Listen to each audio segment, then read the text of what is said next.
दोस्तों, आज के दौर में हर तरफ शोर है। इसकी वजह से दिमाग में तनाव पैदा होना लाजमी है। ऐसे में अगर आप हर रोज कुछ देर मौन रहने का अभ्यास करते हैं तो इससे आपके तनाव पैदा होने वाले हार्मोन के लेवल में कमी आती है। इससे आपका दिमाग शांत होता है, गुस्सा नियंत्रित रहता है और तनाव बढ़ाने वाले हार्मोन्स का लेवल घटता है। आज के इस वीडियो में हम जानेंगे कि किन मौकों पर हमें शांत रहना है और किन मौकों पर हमें बोलना है और शांत रहने से हमारे अंदर क्या बदलाव आ सकता है। दोस्तों, जीवन में अक्सर हम अपने बोलने के समय को बहुत ही महत्वपूर्ण समझते हैं, लेकिन कभी कभी चुप रहना भी हमारे लिए बेहद महत्वपूर्ण होता है। जहां चुप रहने से हमारा जीवन पूरी तरह से बदल सकता है।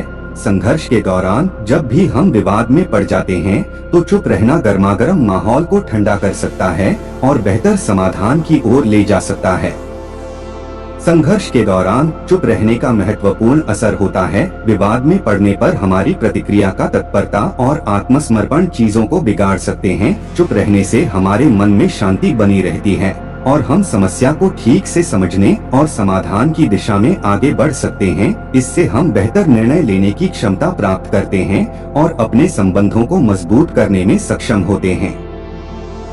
गुस्से के दौरान जब हम गुस्से में होते हैं तो तत्काल प्रतिक्रिया देने की बजाय चुप रहना हमारी रिश्तों को नुकसान पहुंचाने वाले शब्दों को बचाता है। बिल्कुल सही कहा गया है। जब हम गुस्से में होते हैं तो हमारी प्रतिक्रिया आमतौर पर हमारे विचारों और भावनाओं के अनुसार होती है, जिससे हम कभी कभी बेहतर नहीं सोच पाते हैं। इस स्थिति में चुप रहना हमें समय देता है कि हम अपने भावों और विचारों को संयमित कर सकें और समय दें कि गुस्से की स्थिति में हमारी प्रतिक्रिया किस प्रकार से होनी चाहिए। इससे हम अक्सर गलतियों या बुरी प्रतिक्रियाओं से बचते हैं और हमारे रिश्तों को नुकसान से बचाते हैं।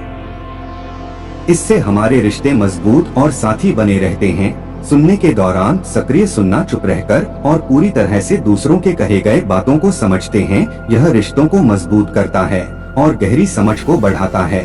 सुनना एक महत्वपूर्ण कौशल है जो हमें अपने रिश्तों को मजबूत बनाने और समझ में वृद्धि करने में मदद करता है। जब हम चुप रहकर ध्यान से दूसरों की बातें सुनते हैं तो हम उनकी भावनाओं को समझने और उनसे संबंधित समस्याओं को समाधान करने में सक्षम होते हैं। इससे हमारे संबंध मजबूत होते हैं और हमारा आपसी संपर्क और भी गहरा और सार्थक बनता है। इसके अलावा सुनना हमें अन्य लोगों के विचारों और अनुभवों से भरपूर नई जानकारी प्राप्त करने में भी मदद करता है और हमारा व्यक्तित्व विकसित होता है। अकेलापन में एकांत के क्षणों में चुप रहने से आत्मविचार होता है, जो व्यक्तिगत विकास, स्पष्टता और अपने आप को समझने में मदद करता है। अकेलापन में चुप रहना हमें अपने आप से संवाद स्थापित करने का समय देता है। यह एक अवसर होता है जब हम अपने विचारों, भावनाओं और महत्वपूर्ण जीवनी के मुद्दों पर ध्यान केंद्रित कर सकते हैं। यह हमें अपने व्यक्तित्व की गहराई को समझने, अपने लक्ष्यों को स्पष्ट करने और अपने जीवन के मार्ग को निर्धारित करने में मदद करता है। इससे हम अपने आत्मविश्वास को बढ़ाते हैं, अपनी स्थिति को समझते हैं और अपने जीवन के साथ संतुष्ट और संयुक्त बनते हैं।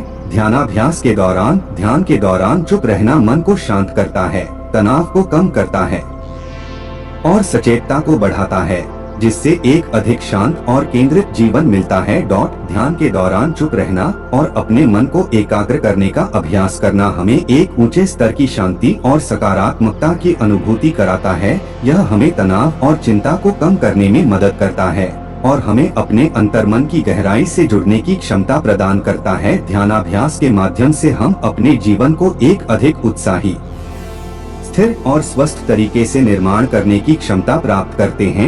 यह हमें अपने सामाजिक, आध्यात्मिक और व्यक्तिगत दृष्टिकोण को समझने में मदद करता है और हमारे जीवन को एक बेहतर और प्रफुल्लित दिशा में ले जाता है। प्राकृतिक वातावरण की चुप्पी से संवाद करके पर्यावरण के साथ गहरा संबंध बनता है, जिससे आश्चर्य, कृतज्ञता और विनम्रता की भावना उत्पन्न होती है। प्राकृतिक वातावरण में चुप रहने का महत्व बहुत ही अधिक है। जब हम प्राकृतिक वातावरण में चुप रहकर ध्यान देते हैं तो हमारा संवाद प्राकृतिक तत्वों के साथ सामंजस्य और सांगत्य का अनुभव करता है। यह हमें अपने आसपास के परिसर के महत्व को समझने में मदद करता है और हमें उसकी संरक्षण और सम्मान की भावना विकसित करता है। प्राकृतिक वातावरण में चुप रहने से हमें वातावरण के सौंदर्य, शांति और संतुलन का अनुभव होता है। यह हमें प्रकृति के साथ एकात्मता महसूस कराता है, जिससे हम अपने आसपास के संसार के प्रति आश्चर्य, कृतज्ञता और विनम्रता की भावना विकसित करते हैं। इससे हमें प्राकृतिक वातावरण के साथ अधिक उचित और समझदारी संबंध बनाने में मदद मिलती है, जो हमें एक सामर्थ्यपूर्ण और सहज जीवन शैली की ओर ले जाता है। निर्णय लेने से पहले, महत्वपूर्ण निर्णय लेने से पहले चुप रहने के लिए एक क्षण लेना विचार की स्पष्टता और अनुभूति को सही चुनाव की ओर ले जाने में मदद कर सकता है। निर्णय लेने से पहले चुप रहना बहुत ही महत्वपूर्ण हो सकता है। यह हमें संवेदनशीलता और समय देता है कि हम विभिन्न पक्षों को विचार कर सकें और सही निर्णय लेने के लिए तैयार हो सकें। चुप रहकर हम अपने मन को शांत और शुद्ध रख सकते हैं, जिससे हमारा निर्णय विचार पूर्वक और स्पष्ट होता है। इससे हम सही दिशा में अग्रसर होते हैं और अपने लक्ष्य की प्राप्ति के लिए अधिक संवेदनशील होते हैं। चुप रहने से पहले एक क्षण लेना हमें स्पष्टता और समय देता है कि हम विचार की सही चुनौती को समझें और सही निर्णय लें। इससे हम अपने जीवन में बेहतर और सफल निर्णय लेने में मदद करते हैं। प्रार्थना या आध्यात्मिक अभ्यास के दौरान चुप रहना दिव्य से योग स्थापित करने के लिए स्थान बनाता है, जिससे आत्मिकता और आंतरिक शांति की अधिक गहराई मिलती है। प्रार्थना या आध्यात्मिक अभ्यास के दौरान चुप रहना हमें अपने आंतरिक स्वरूप से जुड़ने का मौका देता है।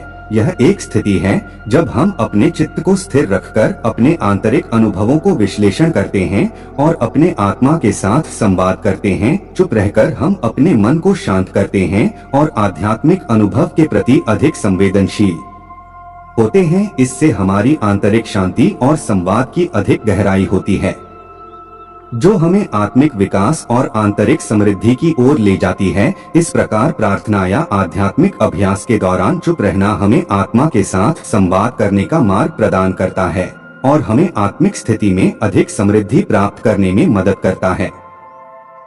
न्याय में अन्याय का सामना करते समय कभी कभी चुप रहना शब्दों से भी अधिक गहराई से बोल सकता है। न्याय के मामले में अन्याय का सामना करते समय चुप रहना अक्सर शक्तिशाली हो सकता है। शब्दों के प्रयोग के बजाय हमारी अद्भुतता और अदालत में न्याय की प्राप्ति की इच्छा को शांति के साथ दर्शाने में समर्थ होती है। यह हमें शांति, संयम और सहिष्णुता का प्रतीक बनाता है और हमारे मामले को एक समय समाधान करने की अनुमति देता है। इस रूप में चुप रहना हमें अपने प्रतिस्पर्धियों के साथ उचित और समझदारी से बर्ताव करने में मदद करता है और हमारे न्यायिक प्रक्रिया को समर्थ बनाता है। अतः चुप रहना न्याय के मामले में एक महत्वपूर्ण और सौभाग्यशाली उपाय हो सकता है। दोस्तों, मुझे उम्मीद है इस वीडियो से आपको बहुत कुछ सीखने को मिला। जुड़ने के लिए इस चैनल को सब्सक्राइब करना मत भूलिए।